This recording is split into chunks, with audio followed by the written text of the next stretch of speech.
adik-adik, bagaimana kabarnya? Mudah-mudahan sehat selalu ya. Di video kali ini kita akan membahas soal-soal IPA ASPD. Tapi sebelumnya, jangan lupa untuk yang belum subscribe, yuk di-subscribe dulu channelnya, klik loncengnya, lalu like video-videonya dan share kepada teman-teman kalian sebanyak-banyaknya. Kita langsung bahas dari nomor 1. Perhatikan tabel berikut ini ya. Tabel tersebut adalah tabel besaran dan satuannya. Besaran pokok dengan satuan SI yang sesuai ditunjukkan oleh nomor berapa. Nah, kita perhatikan satu persatu ya. Mulai dari yang pertama panjang. Panjang itu satuan SI-nya yang benar adalah meter. Waktu satuannya adalah second. Kuat arus satuannya seharusnya ampere. Jumlah zat adalah mol. Dan satuan suhu SI adalah Kelvin. Jadi jawaban yang benar adalah 1, 2, 4. Yang A. Kita lanjut ke nomor 2. Es batu, uap air, dan air memiliki partikel penyusun yang sama meskipun mengalami perubahan wujud, yaitu molekul H2O. Hal tersebut membuktikan bahwa perubahan fisika pada umumnya bersifat bagaimana.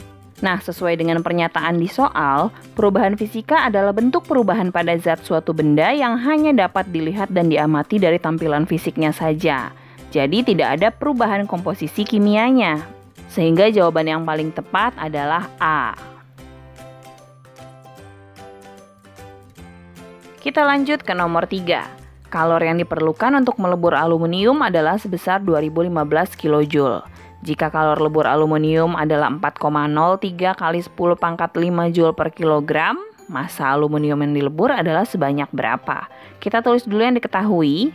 Q atau kalor yang diperlukan itu 2015 kJ atau 2015 dikali 10 pangkat 3 Joule. Lalu L kalor leburnya adalah 4,03 kali 10 pangkat 5 Joule per kilogram. Yang ditanyakan massa.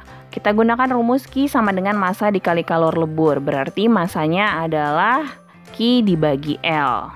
Lalu masukkan angka-angkanya dan kita akan peroleh hasilnya adalah 500 kali 10 pangkat min 2 atau 5 kilogram.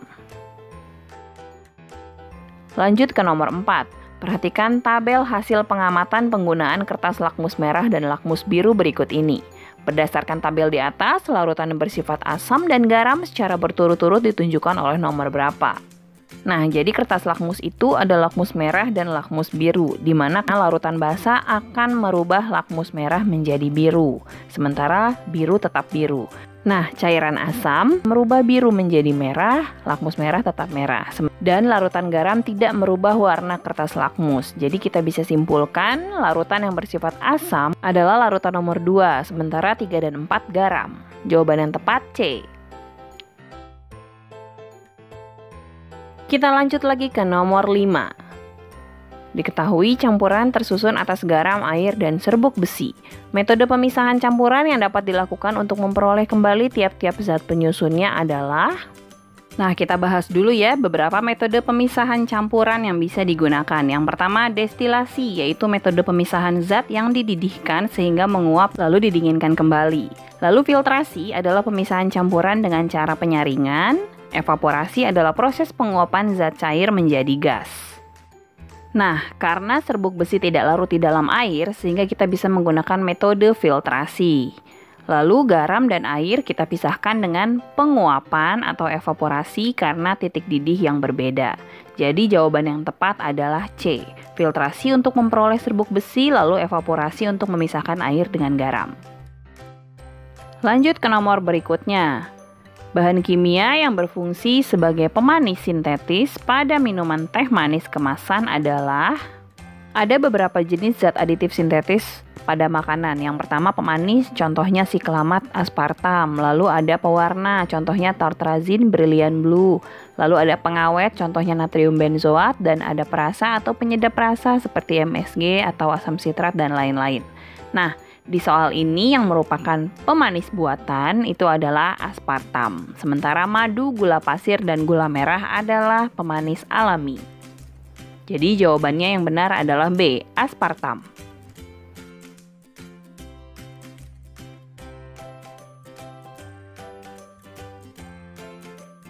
Lanjut ke nomor 7. Sebuah troli bermasa 15 kg didorong dengan sebuah gaya sehingga bergerak dengan percepatan 2 meter per second kuadrat. Jika ke dalam troli tersebut dimasukkan beras 25 kg, dengan gaya yang sama troli akan bergerak dengan percepatan berapa? Nah, kita tulis dulu yang diketahui. Yang diketahui adalah massa troli. Kita tulis M1 15 kg, lalu massa beras 25 kg, dan massa total atau M2-nya 40 kg. Percepatan troli sebelum ada beras atau A1 itu adalah 2 meter per second kuadrat. Yang ditanyakan percepatan troli setelah dimasukkan beras atau A2-nya. Rumus untuk menghitung gaya adalah F sama dengan M dikali A. Gaya sama dengan massa dikali percepatan. Karena diketahui gaya sebelum troli dimasukkan beras dengan setelah troli dimasukkan beras itu adalah sama, maka F1 sama dengan F2. Jadi M1 kali A1 sama dengan M2 dikali A2. Sehingga A2 adalah M1 dikali A1 dibagi M2.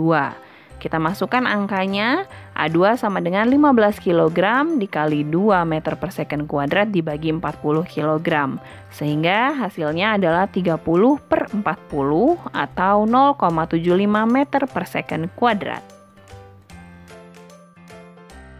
Lanjut ke nomor 8. Dua gaya searah yang masing-masing 250 Newton dan 150 Newton untuk mendorong mobil. Jarak perpindahan mobil dari posisi awal adalah 7,5 meter. Besar usaha yang bekerja pada mobil tersebut adalah berapa?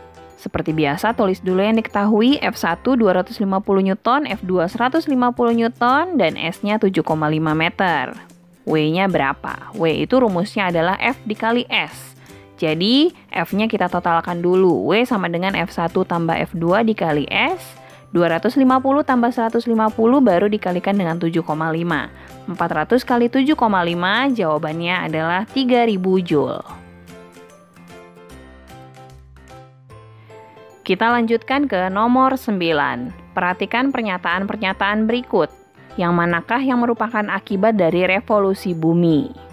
Nah, kita perhatikan satu persatu mulai dari nomor 1 ya. Terjadinya siang dan malam itu adalah akibat dari rotasi bumi. Nomor 2, terjadinya gerak semu tahunan matahari itu akibat revolusi bumi. Yang nomor 3, pergantian musim di daerah kutub juga akibat revolusi bumi.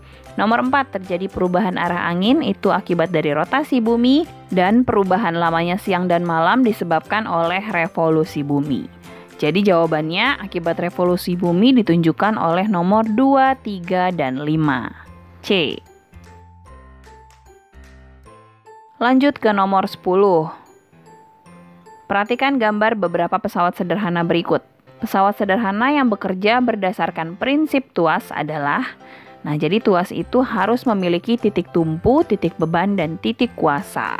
Nah, di antara keempat pesawat sederhana tersebut yang merupakan tuas atau pengungkit karena memiliki titik beban, kuasa, dan titik tumpu adalah nomor 1 yaitu stapler dan nomor 2 yaitu timbangan. Sedangkan tangga dan gergaji menggunakan prinsip bidang miring. Jawabannya yang benar adalah 1 dan 2. A. Lanjut ke soal berikutnya. Sebuah balok memiliki data seperti gambar berikut. Balok diletakkan di lantai dengan berbagai posisi. Jika percepatan gravitasi 10 meter per second kuadrat, tekanan terbesar dan terkecil balok terhadap lantai adalah berapa? Nah, yang diketahui massa balok adalah 600 kg. G atau percepatan gravitasi 10 meter per second kuadrat. Jadi, F sama dengan M kali G. 600 dikali 10 adalah 6000 Newton. Nah, kita hitung tekanan mulai dari bidang yang terbesar. Luas bidang yang terbesar adalah 75 dikali 50 cm.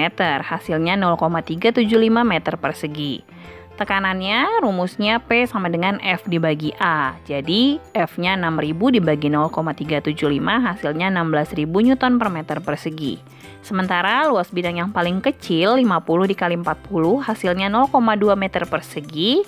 Tekanannya adalah 6000 dibagi 0,2 hasilnya adalah 30.000 Newton per meter persegi.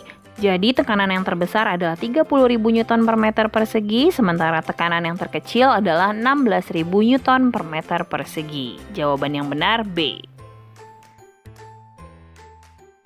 Lanjut ke soal berikutnya, kita masuk ke pelajaran biologi. Perhatikan gambar berikut ini. Ini adalah gambar kerangka pada jari-jari tangan ya, ruas-ruas jari tangan.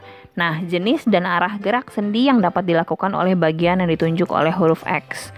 Huruf X itu adalah sendi engsel. Engsel itu seperti gerakan pintu ya, jadi hanya bergerak satu arah saja. Jadi jawaban yang benar adalah B.